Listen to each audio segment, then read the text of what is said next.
Hello and welcome back to episode 20 of the Wigan Weekly Podcast, your go-to for everything Latics. I'm Charlie. And I'm Curtis, as usual. And today we've got a packed show for today.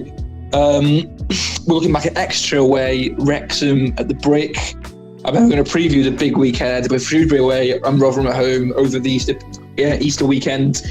And touch on some of the latest Wigan news doing the rounds. So as I said, everyone, welcome.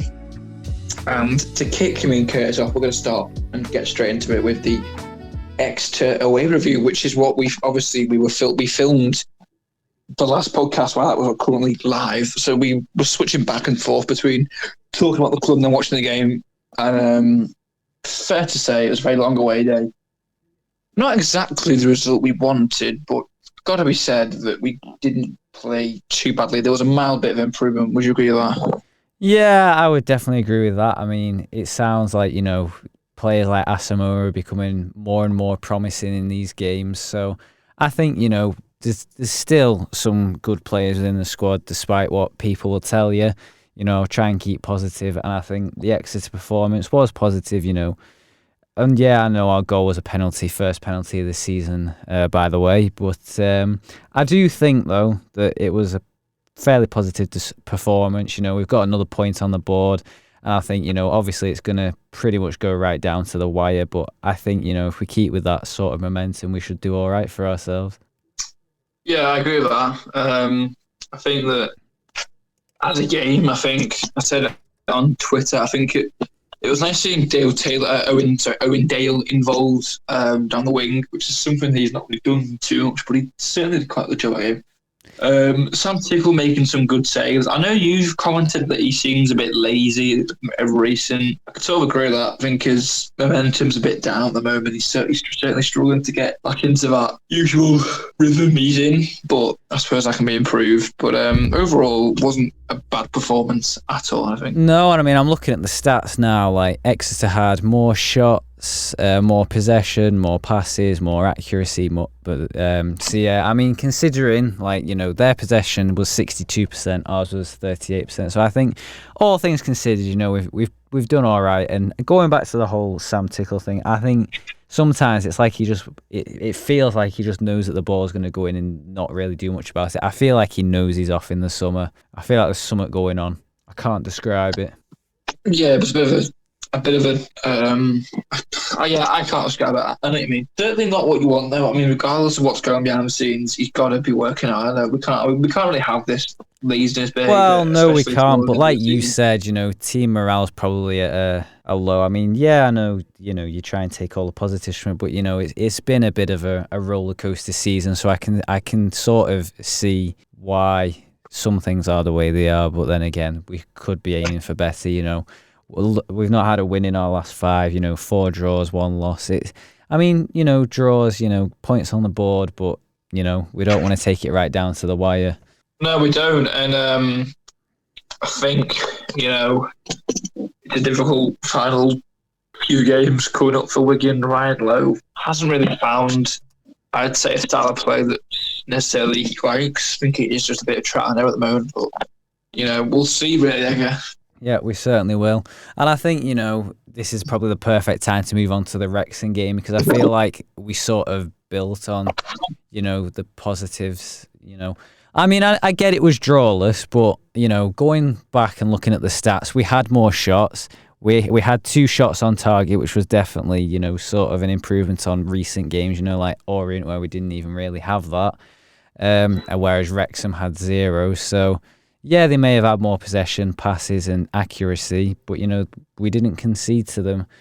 And, I mean, one thing I must say, their goalkeeper, he knows where it's going. There was not a chance we were getting one past him. Yeah, I think, honestly, I think you cannot argue with a 0-0 over such a superior opposition to some extent. I think that Wrexham, obviously, they set out to get the win there, and then 4.6k travelling fans would have been very disappointed with that, because realistically we outplayed them. We had 6 shots, they had 4, we had 2 on target at least, they had none on target. So they pulled Wigan really. It's mad to think that we've played our best football over the past few games against a team second rather than a team that has sat 13th or 20. You know what I mean? It's a bit interesting, really. That's what you say when they're so high up and are pretty much automatic promotion contenders. It does bring a real sort of challenge to the game. But I think we did well, and I think Wycombe are only 1 point behind now. I think the automatic promotion race is definitely going to go down to the wire on this one. I mean, some would argue that Wrexham's upcoming fixtures are probably more in favour than what Wycombe's are, but I still think that Wycombe are very much in it. Yeah, I do. I think Wycombe, ultimately, I'd rather see Wycombe go up. I think Wycombe's a bit more Wycombe's story, I suppose, is a bit more, I don't know, I can't really think the word. I mean, they've lost Matt Bloomfield, they've made it work with the interim manager, and I certainly think it will be a better story overall. Obviously, we put the pressure on Wrexham now because realistically, one draw now, it's going to cost them possibly big time, because if Wycombe win and they draw, they're going to feel the pressure. And, at this stage, with 4 games to go, it's going to take, it really is now do or die time, really. Yeah, well, let's have a bit of a comparison here. I mean, I know this is a Wigan podcast, but we're talking about these two teams. But I just want to give you an idea about their final 4 fixtures. So for Wycombe, they've got Bolton on Friday, Charlton on Monday, Leyton Orient on the 26th, and Stockport on the 3rd of May. So they've definitely got a very hard running, they've got 3 top 10 teams there, We've got Wrexham or Wycombe, Matt? They've got, that's Wycombe's fixtures. And Wrexham, on the other hand, have got... they've got Bristol, Blackpool, Charlton and Lincoln, which there is some challenges in there, but I think with the likes of Bristol Rovers, who have now, gone into the drop zone, they should be motivated to be getting some final points to avoid that, really. But I think, Gary Boyer, is it? I think if he keeps Burton up, he needs manager of the season, because that is incredible. Yeah, there's been a very miraculous turn. But I mean, Burton's fortunes turned around when they beat us back. That was generally the turning point for them. They won that game, and then since then, I think the form's had a massive uplift. When was that? Was that January time? That was end of January. Burton have won three in their last 5. Bristol Rovers have won none of their last 5, so I don't know what's happened to them. But it very much looks like they could be playing League 2 football, because it's also worth noting that Burton are a game in hand. Obviously, that's against us, so we really need to make sure we can pick up them points come the end of April against them. I mean, I do think though. Back onto the Wrexham game, I certainly think that. It's certainly the best performance I think from Ryan Lowe, because it was a game that I feel it had some very different. It had some very different stages. There was stages of being where I think we played awfully, and then we played fairly well. It just switched a lot, because I think the first 15 minutes of the first half were dreadful from our point of view. They were all over us, and then the second half, first 15 minutes were also dreadful, and then we found a good rhythm, and I feel like we were keeping quiet. They certainly felt. I think they felt quite lazy, to be honest. Wrexham. They tried, and then I think we proved that we aren't going to go. We're going to give them a bit of a fight, and that shocked me a little bit. So I think it's fair to say that Wrexham were not expecting that performance, wasn't it? No, but then again, you've got to think. We need points, so we've got to try and give what we can. I think it's never going to be an easy game going up against them, and I get that. But I think with our players, I think even though you're going to slate them for the first 15 minutes, fair enough, you can do that. But I think sometimes with our players, they've got to try and find their footing a bit and work their way into the game. Like I don't think our players could ever just walk onto a pitch and just get it. You know what I mean? Yeah, definitely. I think we're coming towards the end of this Wrexham segment. Who do you think man of the match was for you, Curtis? Oh, now you're asking. I mean, I do think that Asamoah was definitely up there. It's just a shame that he didn't pass the ball on in the 65th minute, I think it was, where we could have potentially got an opening, but it is what it is. I think Luke Robinson, he was sort of all right. I mean, he did show us his... superb performance from Robinson. Yeah, he did show us his martial arts moves near the end of the game. which some Wrexham Which fans I think I argued was a would card. argue that he should have been sent off for that, personally. I would argue that. Yeah, but then there's obviously a fair share of people that say otherwise. You could be here all day. I mean, Wrexham have definitely had, some refs be really for them, but I don't think that particular ref was at the weekend. I think it was probably a decent ref, that we've had for some time at the home ground or at the Brick. Yeah, one of the more reasonable referees we've had. No chaos, no real crazy decisions, I suppose. Yeah. But anyway, so we talked about Wrexham and Wycombe's final games. Let's talk about ours, because I want to get your opinions here. How many sort of points you think you could pick up, or what you think our performances might be like. So the final 5 for us, so the final run-in, we've got Shrewsbury on Friday, as you know. What do you think about that? What prediction, or just win or draw? Well, you can give us both. I think we'll. Well, let's face it. I think Shrewsbury are more or less. They're very. I mean, is it confirmed they're going down yet? They're about a game or two away, aren't they? They could have gone down at the weekend, but they did draw, so it's basically down to us now to relegate them officially. I think we'll probably win that. I think it'll be 1-0. I'll say penalty. I'll say a penalty probably or something like that. Right, well, I'll be optimistic on that one, because I was looking at the stats head-to-head overall, because it was we in the games we've played, we've won 11, we've drawn 9, and Shrewsbury won 5. So, I'd say we've partially had the upper hand in fixtures against them, and I think back in December we should have won if we didn't have the unfortunate own goal, but it is what it is. But yeah, moving on. Next up, obviously Rotherham on the Monday. How do you think that's going to go? Rotherham, what's the form currently? They've won 3 out of the last 5 games, lost 2. I mean, I don't know. Rotherham, I always say they remind me a lot of Wigan Rotherham, the way that the journey they've been on over the last few seasons in terms of being a yo-yo club, similar to us in terms of League One and Championship. I reckon this will be probably a draw. We beat them back on Boxing Day, didn't we? I reckon this will be Aberadico goal. Who'd have thought? Yeah, absolutely. I reckon this will be a 1-1 draw. I think. Yeah, that's pretty reasonable. I think I'd sort of go for that, because, like you say, they've picked up form a bit recently, so I don't think they'll give up without a fight. Then we've got Blackpool, final home game of the season. Now, obviously, we were 2-0 up at their place, and you argued that it was one of the best first halves of the season, but then obviously 2 unfortunate own goals. I mean, it's nice to think that the players amongst them scored 4 goals, but 2 of them were in the wrong net, which is unfortunate. Yeah.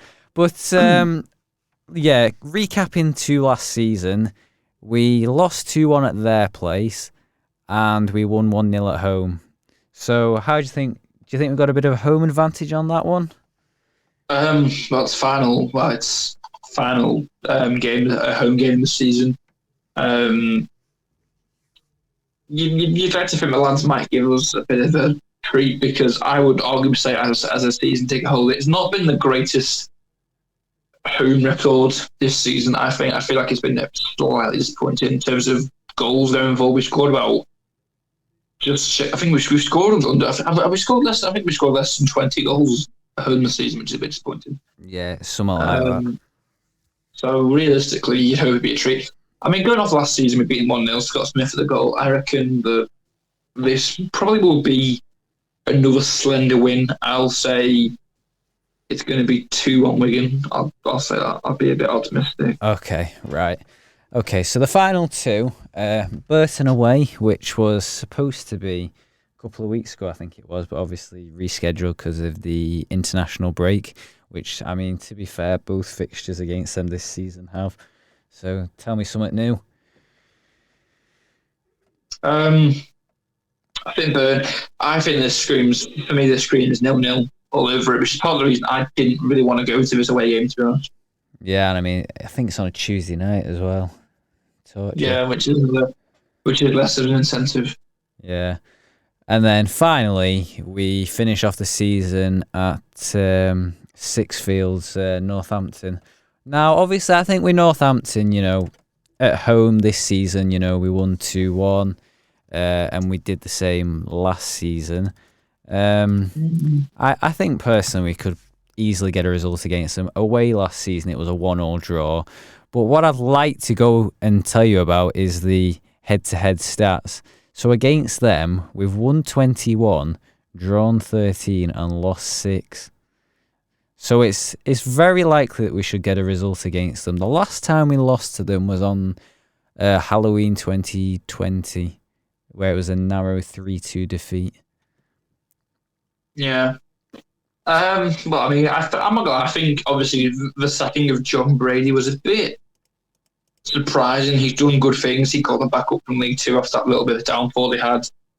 Obviously, they appointed Kevin Nolan to come in, which is his first job since his first full-time manager coaching job since 2018. He's been, I think in between that he's been at West Ham doing some sort of coaching work. So, I'd like to say that we should win this game, but I think with Wolverhampton, they've had a very, I'd say, similar season to us in some ways. The way that I think tactically as well, fairly similar. Their forms again not too dissimilar to us. We've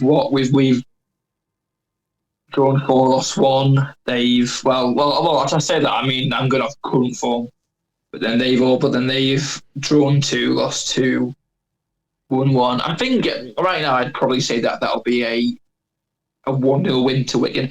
I think I'm being a bit over realistic here because I don't think we're going to get that many points. But yeah, so I'm going to say if we're totting them up now, you're saying what about 3 wins and 2 draws, which would be 11 points. I mean, you may argue that's quite optimistic, but I mean, I definitely do think there's a good opportunity to actually pick up some points in these final 5.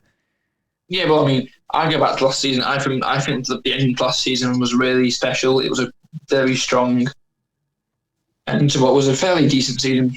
So I'm hoping that we can absolutely. So I'm just hoping we can end what's been a fairly. I mean, what is the best word to sum up the season? I'd say probably underwhelming. Underachieving. Yeah, underachieving. I'd say and underwhelming. Yeah.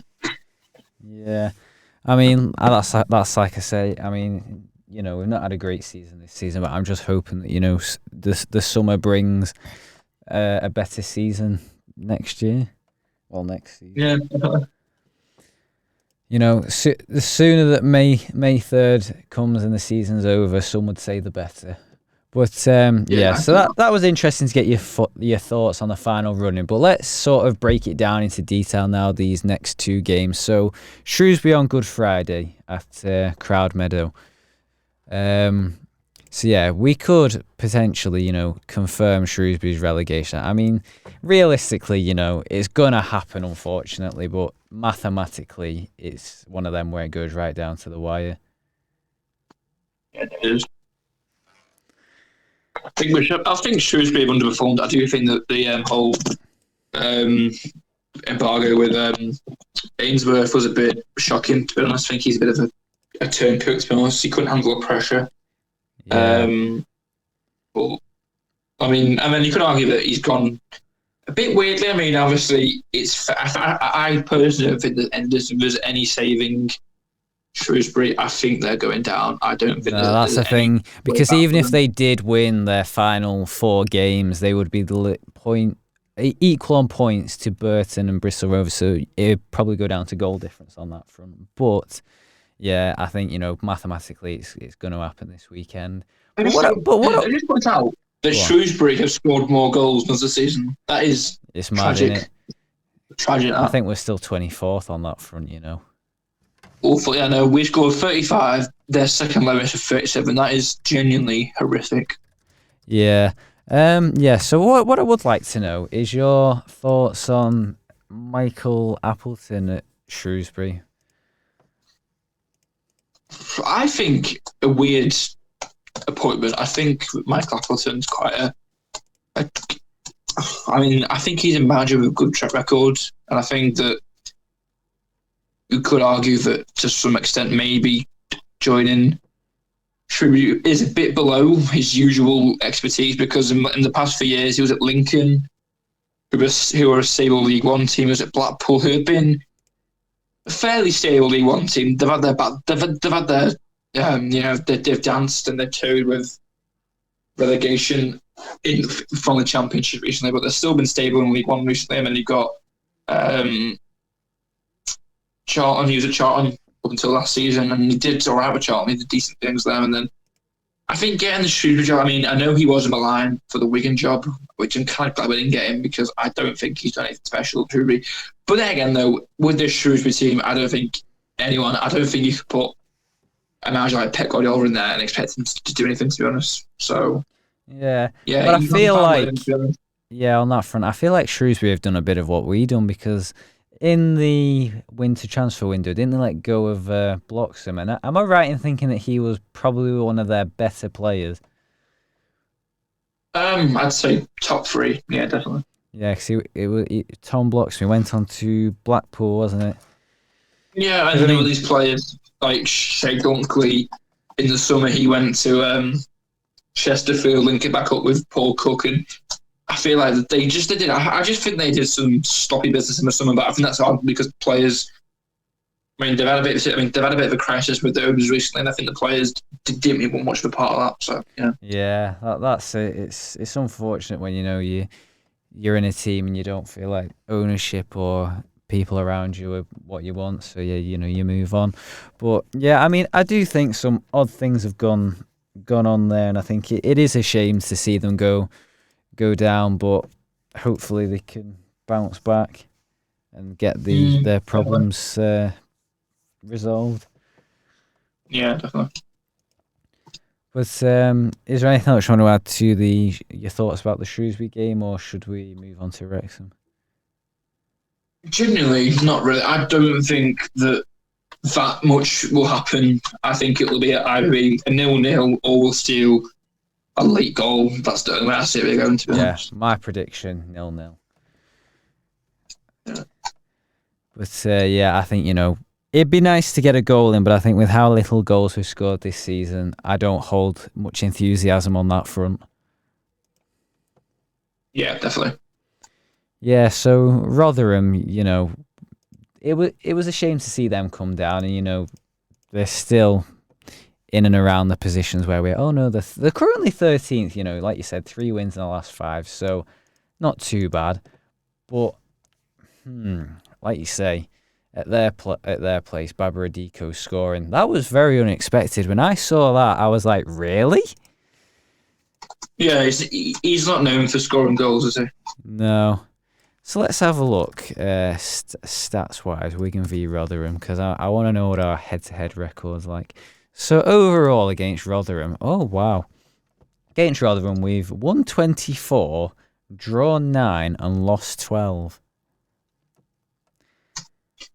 Interesting. Yeah, and I'm looking back now. So the last time we lost to them was in it says League Cup here, so that'll be what's known as the Carabao Cup at the minute. Yeah, we lost 3-1 to them in August 2018, so that would have been the first round. But since then, it's been wins and draws. So we've had 4 wins and 3 draws in 7 meetings after that. So recently, it's like we've got results against them. So I think on that front, I think we could at least get a draw.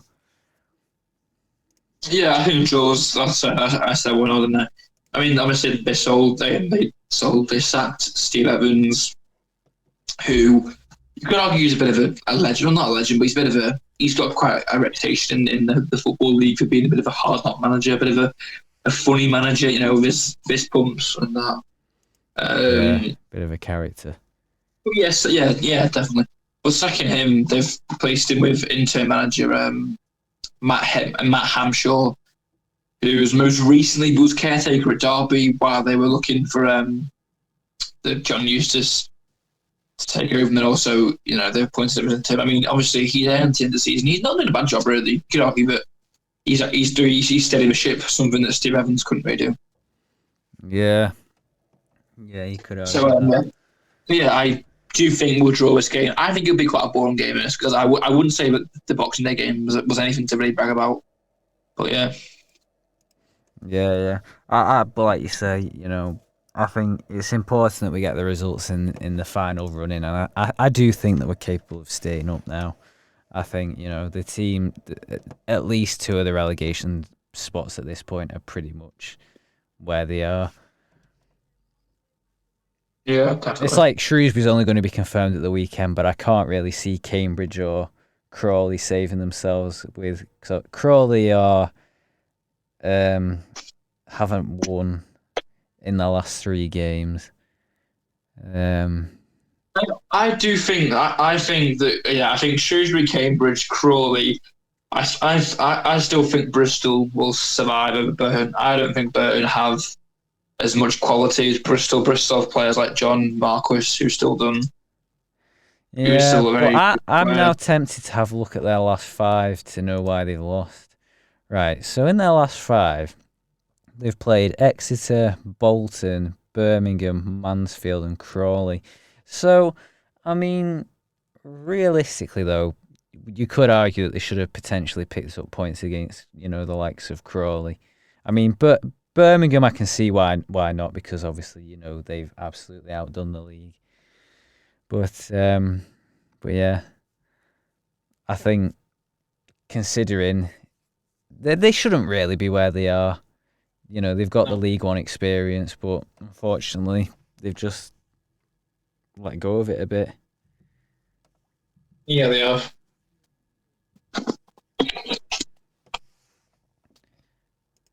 But on that note, I think is there anything else you want to talk about this week?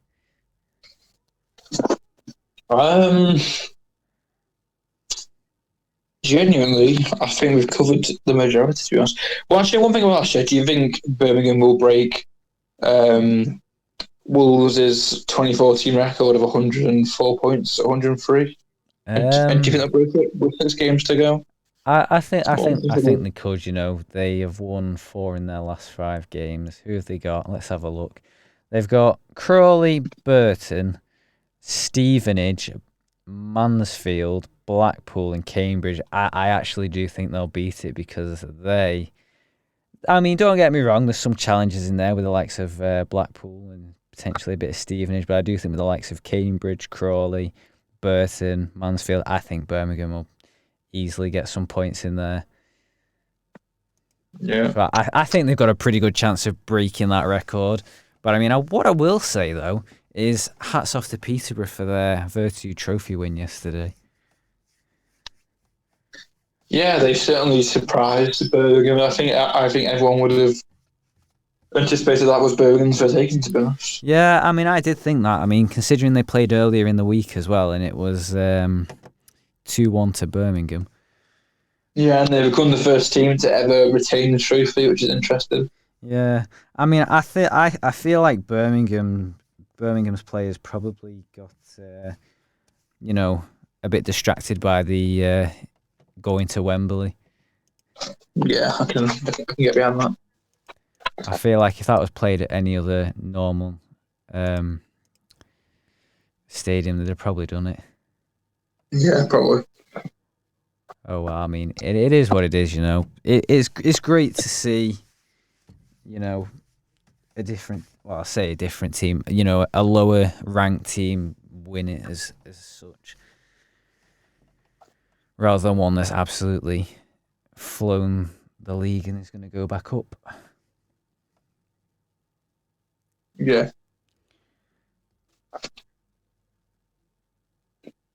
Okay, well, guys, I think we will call it a night. And thank you for joining us in today's podcast.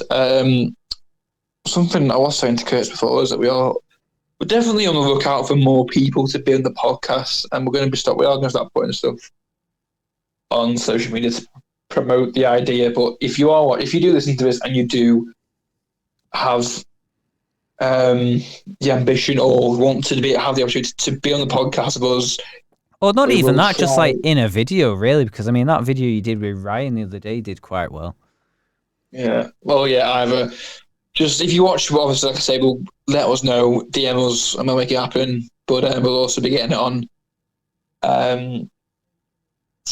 social media, so reply to us on that if you see it. But yeah, apart from that, thanks for watching, everyone. Thanks for joining me, Curtis. Appreciate your input as usual. No worries. And we will see you all in the next podcast. Good luck to Wigan that weekend.